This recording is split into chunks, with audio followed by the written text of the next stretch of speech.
তো এই জেনারেটরটাও যাচ্ছে বাংলাদেশে।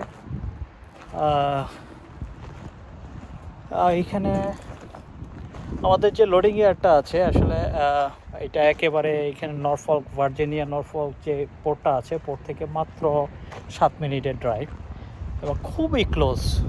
এখানে আমাদের 7 মিনিট দূরত্ব থেকে মাদার ভেসেলগুলো লোড হয়। তো যার কারণে এইখানে নিয়েছি আমরা আমাদের এই ইয়ারটা। এইখানে এই ফুল ইয়ারটা আমাদের না, আসলে আমরা এইখানের একটা পোর্শন, যেখানে 1200 স্কোয়ার ফিট আর কি, 1200 স্কোয়ার ফিট আমরা ইউজ করতে পারি। আসলে 1200 না, আমরা আরও বেশি করতে পারি আর কি। 2000, মাঝে মধ্যে 2000, 2500 স্কোয়ার ফিট ইউজ করি, কোনো প্রবলেম হয় না। আর বাকি যেগুলো আছে এখানে আসলে মেশিনারিজের জন্য না, বাকি যেগুলো আছে এইগুলা এই যে ট্রাক ট্রেইলার, এখানে যে পোর্টের কাছে যত ট্রাক ট্রেইলার আছে এগুলো এইখানে পার্ক করে আর কি। তো এই জন্যে এখানে এতগুলা ট্রাক দেখা যাচ্ছে।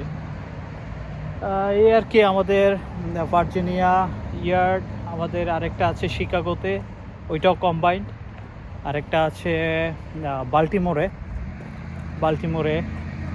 আর এখন আমরা আরেকটা নতুন নিয়েছি, ওইটা নিয়েছি হচ্ছে জর্জিয়াতে।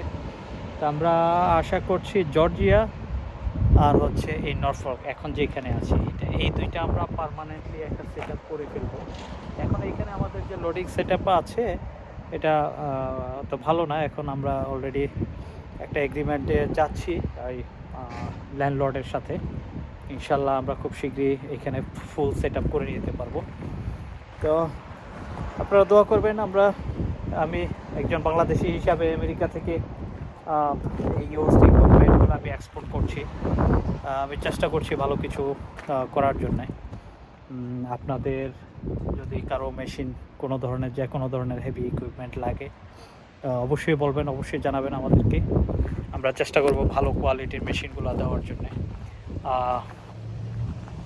আমরা এনশিওর করতে পারবো আপনার দাম। আসলে আমরা দামের ক্ষেত্রে বেশি কম্প্রোমাইজ করতে পারি না, কারণ এখানে মেশিনপত্র কোয়ালিটি ভালো থাকে, বাট আমাদেরকে কিনতে হয় বেশি দামে। যার কারণে দামের ক্ষেত্রে আসলে খুব বেশি কনসিডার করা যায় না। আর আমাদের এখানে লেবার কস্টটাও খুব হাই, যার কারণে চাইলেও আসলে অনেক কম দামে যে মেশিন দিয়ে ফেলবো দেওয়া যায় না। বাট আমরা যা দিই কোয়ালিটি অনুযায়ী দাম আসলে অনেক কমই দিই। আমরা দাম যেমনই নেই, কোয়ালিটি বেটার কোয়ালিটি, ওয়ার্ল্ডের যে কোনো জায়গা থেকে আপনারা বেটার কোয়ালিটির মেশিন পাবেন আমাদের কাছে। যাই হোক, এনিওয়ে দোয়া করবেন আমাদের জন্যে। আমরা চেষ্টা করছি ইনশাল্লাহ, সামনে আরও ভালো কিছু করব, ভালো কিছু করার ইচ্ছা আছে। আপনারা দোয়া করবেন ইনশাল্লাহ। তো আজ এই পর্যন্তই। আসসালামু আলাইকুম ওয়া রাহমাতুল্লাহ।